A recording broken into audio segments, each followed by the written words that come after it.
All right, good morning. I'm Barney Carlson from Idaho National Lab. I'm a research engineer in the Electric Vehicle Infrastructure Lab.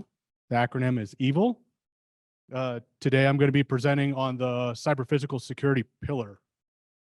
And since today is a leap day, you're all welcome to stand up, jump around, sit back down, but please pay attention. Okay.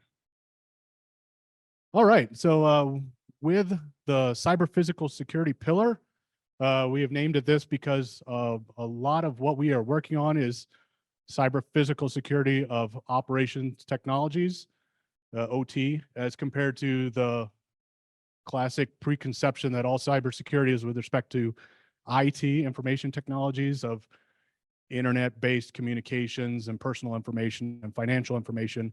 We're not ignoring that, but a lot of the focus and efforts within our pillar is focused at high power EV charging infrastructure, cyber physical security. This is in regards to safety, because these are publicly accessible high voltage systems that if they're compromised could create a safety issue. They're also connected to the grid by definition. So if the controls of these systems are compromised, they could have a negative impact to grid systems, whether it be a concurrent load shed of multiple high power chargers, could be power quality or oscillation, you name it. So with that, the cyber physical security pillar is comprised of two projects. One is CyberPUNC. I'll be talking to that project in the next few slides here. And then the Zero Trust Architecture project, which Tom Carroll will be talking to in the next half hour. These two projects together are create the cyber physical security pillar. With this pillar, we identified early on numerous barriers that we need to address to improve and strengthen the security, reliability, and resiliency of high power EV charging infrastructure.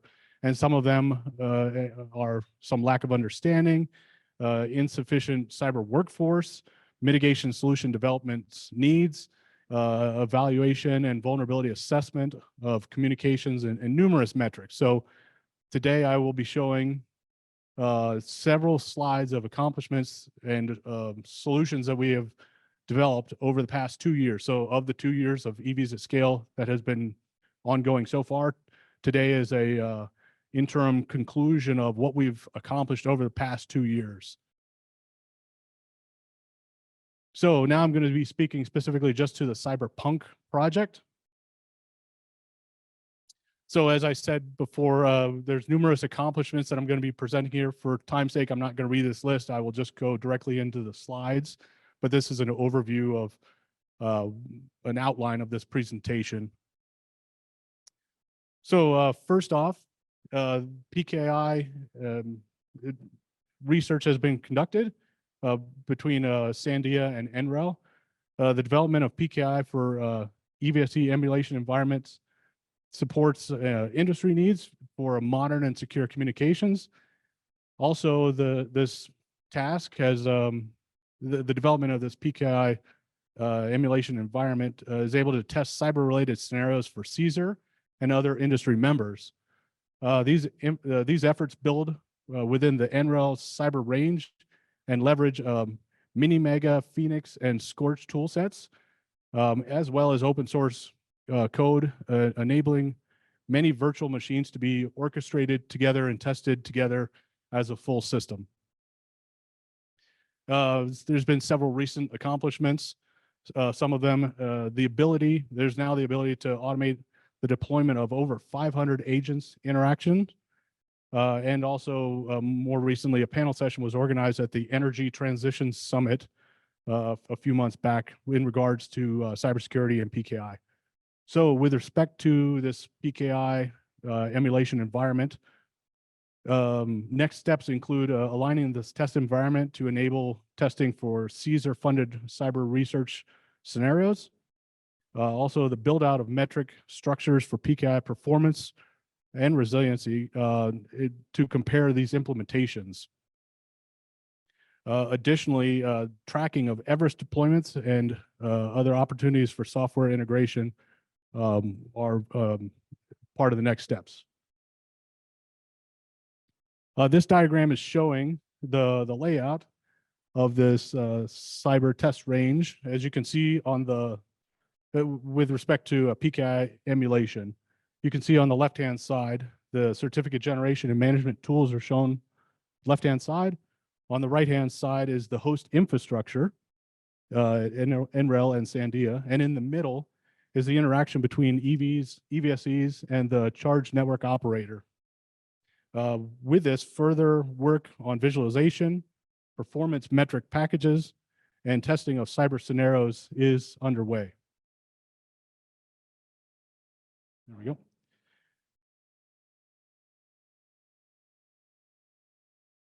Okay, additionally, cybersecurity tools and solutions have been a layout of these. Sorry, a web platform of these cybersecurity solutions has been deployed using OpenEI to engage with cyber solution providers. This current focus is on developing a cybersecurity controls catalog specific for EVSE that integrates with the DER cybersecurity framework assessment tools. This assessment tool highlights the need for solutions that can be matched to the needs and then deployed. So this is an overview continuation, a sample of the controls alongside with their attributes of the tool. This tool can provide performance metrics, as well as controls are targeted towards diverse stakeholders and inform all EVSE lifecycle plans. The assessment metrics then guide the prioritization and the actions. This project team is looking at partnering with an EVSE owner-operator to pilot this process. So in continuation of more solutions that have been developed as part of the cyber pillar, this is a mitigation solution developed at Idaho National Lab called Cerberus, that's named after the mythological Greek mythology three-headed dog, because this cybersecurity mitigation solution can detect, respond, and recover to anomalous events and exploit malicious events for high-power DC fast charging. This system, this mitigation solution system, is modeled after safety instrumented systems that are typically used in large industrial processes like chemical plants or refineries, etc. For this, Idaho National Lab it has integrated a module, a Cerberus module, into each one of several chargers. We call that a core module. This is able to monitor all the communications not only within, but external to this charger. Additionally, there are dedicated sensors to monitor critical parameters such as current, voltage, temperature, even state of connectors and latches and doors, such that it can easily detect if there's an anomaly. And with that, in coordination with an aggregator module, which is one module per charge site, it's able to respond and recover to a wide range of anomalous or nefarious activities. A patent was filed for this in May of last year. It was also a 2023 R&D 100 winner. Additionally, there is a tool set, a cybersecurity evaluation tool set that was developed at Idaho National Lab using commercial off-the-shelf parts. This tool is meant to connect through the control pilot of CCS communications to establish a TCP IP session with a charger to then be able to access the SECC, the supply equipment control communications controller, to therefore be able to do a network scan of the internal communications of this charger through the control pilot wire. With this, we've been able to determine on a few chargers, a few examples, where there is not sufficient firewall or network security within the internal network of the few example chargers, even to the point where from the control pilot on the CCS connector through the TCP/IP session, we were able to communicate with a local OCPP server that is connected to this charger. We see that as a significant vulnerability that, if exploited, could have significant impact not only to that charger, but all the other chargers at that site being controlled by that OCPP server. So my point is, it's just a means for physical access by a publicly available connector that is accessible by anyone.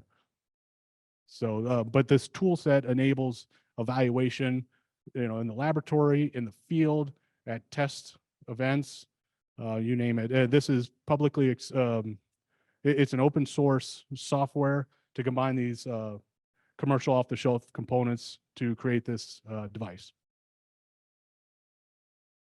The next slide, I want to describe how these two previous solutions, the Cerberus mitigation solution as well as the access tool, were utilized in a CSER-funded demonstration of cybersecurity best practices. This is a great collaboration between the VTO research in the pillar that I'm describing and the CSER demonstration of best practices. And I'm trying to highlight the collaboration between these two programs is really demonstrating a benefit of how research activities can feed into demonstration and deployment activities for a great benefit. This project I'm showing here is called the EV Salad Demonstration. It was a collaboration between Idaho, Sandia, and Pacific Northwest National Labs. And this was a demonstration of cybersecurity best practices for high power EV charging.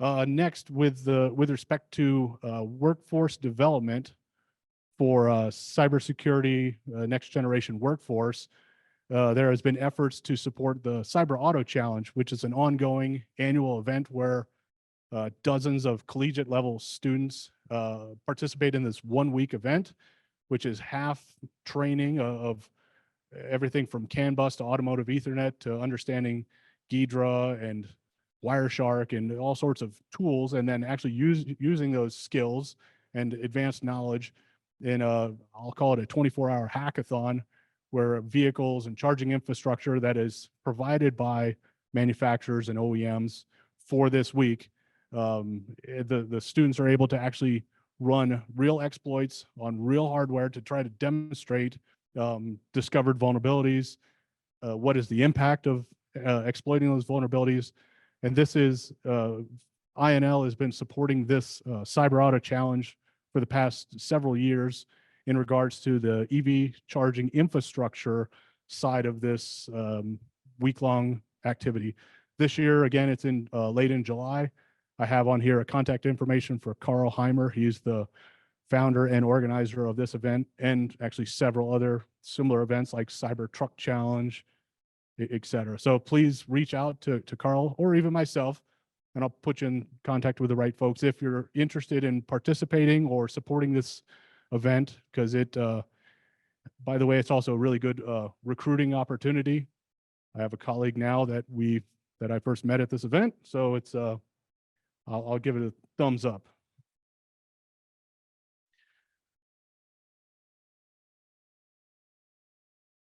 Next, I wanted to talk about the research activities at Argonne National Lab focused on EVSE upstream and backend system analysis.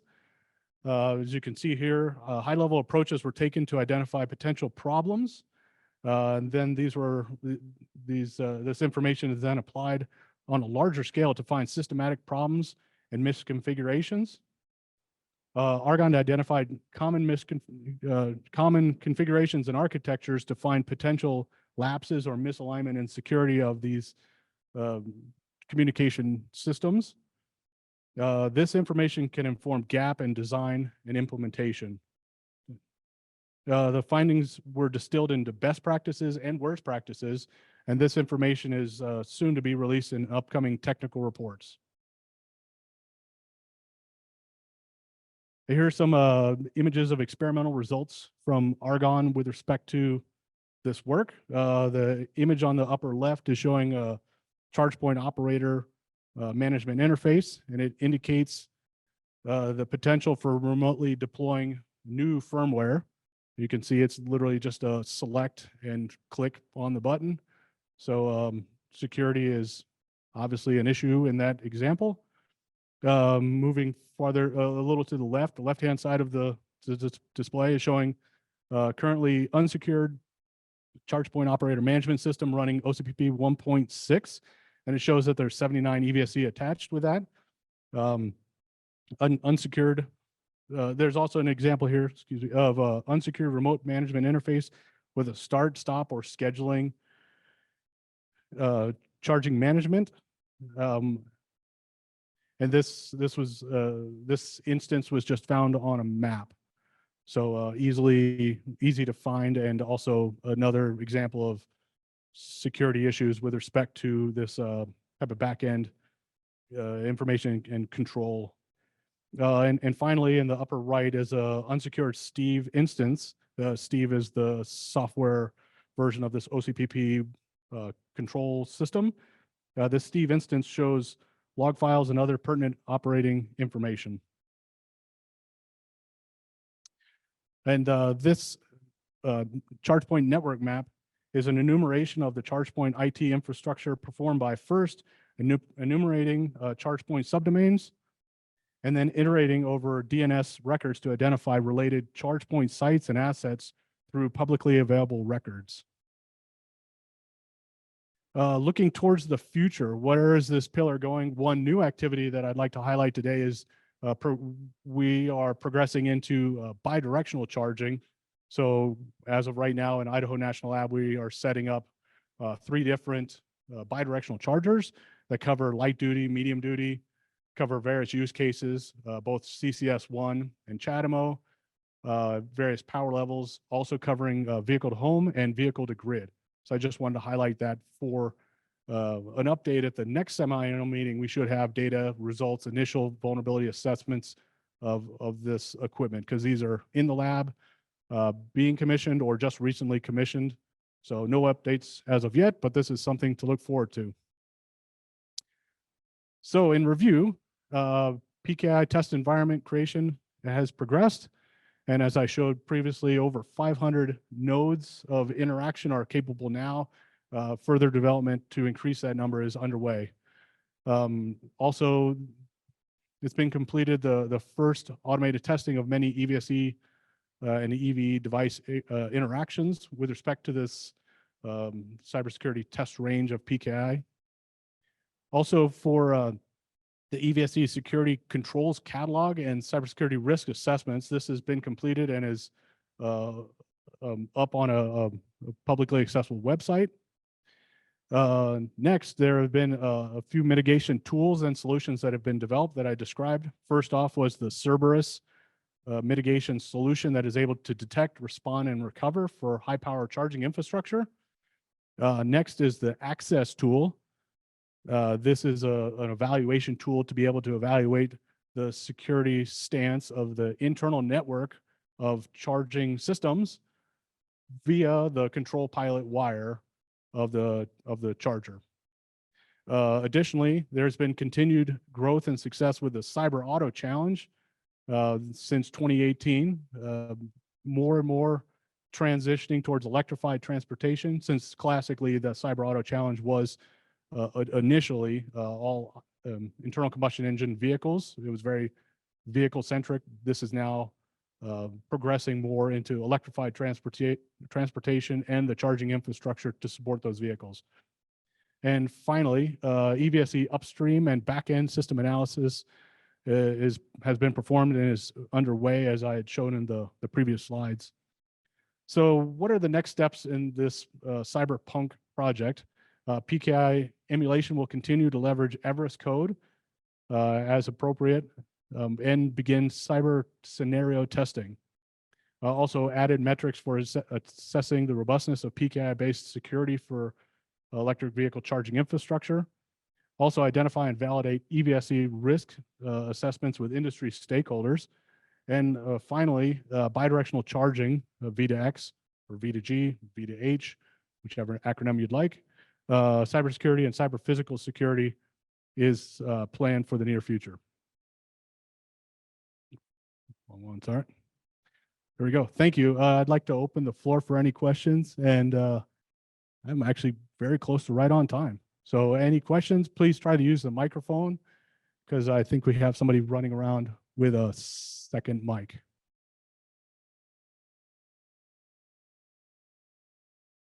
If nobody asks questions, I'm going to make everybody stand up and jump around since it's leap day. So you'll have to leap around for joy. Do we have a microphone? Cool. Thanks, David. Hey, Barney, thanks for the presentation. I was just wondering if you had any kind of early lessons from setting up the bidirectional chargers, anything you wanted to share, like, like how easy it is to set up compared to other chargers, and any like additional concerns you've had. Just thought that'd be interesting since all the background that you have in working with these types of chargers and everything.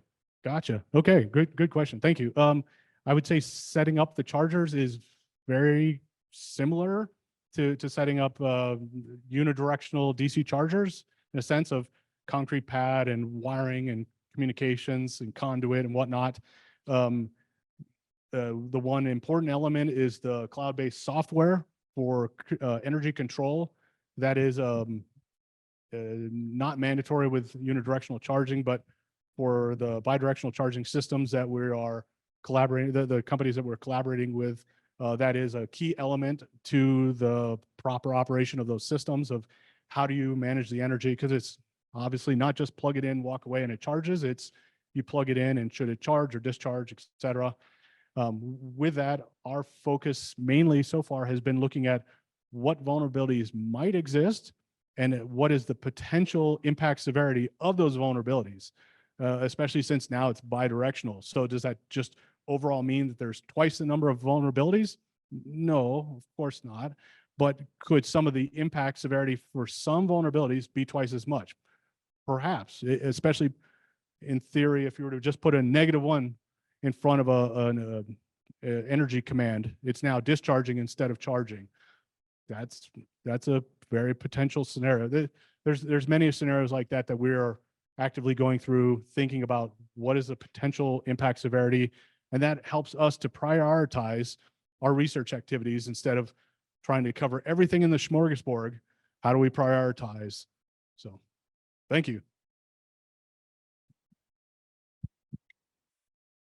I have seen many chargers as a big screen, and many chargers has a operating system, and many of them has a Windows operating systems. And I've also seen in a field, the screen kind of happens, something happened, and I can see command prompt and all sorts of things. And if somebody is knows about the waste hardening and all those kind of basic security principle, somebody can probably use that and do anything. And there another thing I have seen, service technicians, they have their own special code, and that code, they use it to transition from the charger screen to operating system screen to debugging and all those stuff. My concern is, I worked with various DC chargers manufacturers, the biggest screen, almost top 4 or 5.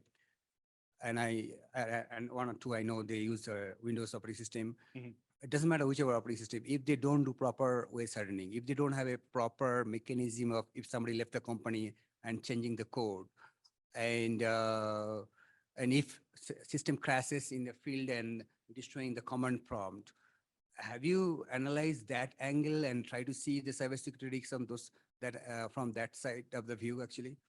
Understood. Great question. So of the various previously DC fast chargers that we've looked at, some are running ARM Excel style of processor, some are running an x86 base processor.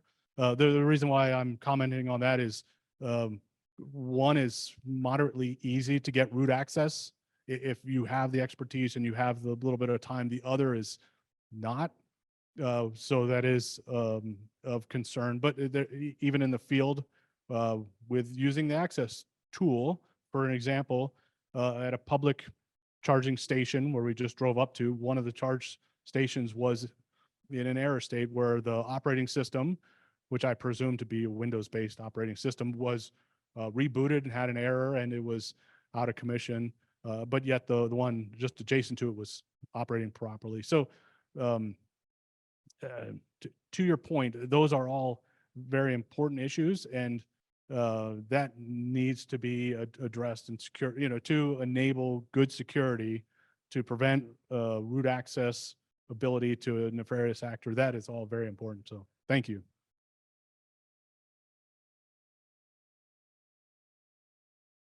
We have 3 minutes left. 3-minute question. Anyone? How do you see PKI being resolved for charging? Do you have $20? No, I'm sorry. I said in 3 minutes, so you can solve in 3 minutes, right? No, I'm just kidding. Actually, if you want, I could relay that question, since I'm not the expert in that, to the experts in the room, either Tony or Craig, or anybody want to comment on it? Craig, Tony? It's a great question. I think right now what's happening is we see the SAE industry consortium working towards kind of moving a group of industry members in one direction.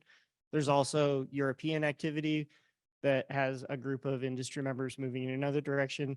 I think the resolution probably ends up being where we have multiple roots of trust, and those have to eventually be integrated policies, coordinated, and so on. So that's part of what we're going to try to do with some of this environment work, is show how those pieces can work together if the right policies are in place. So.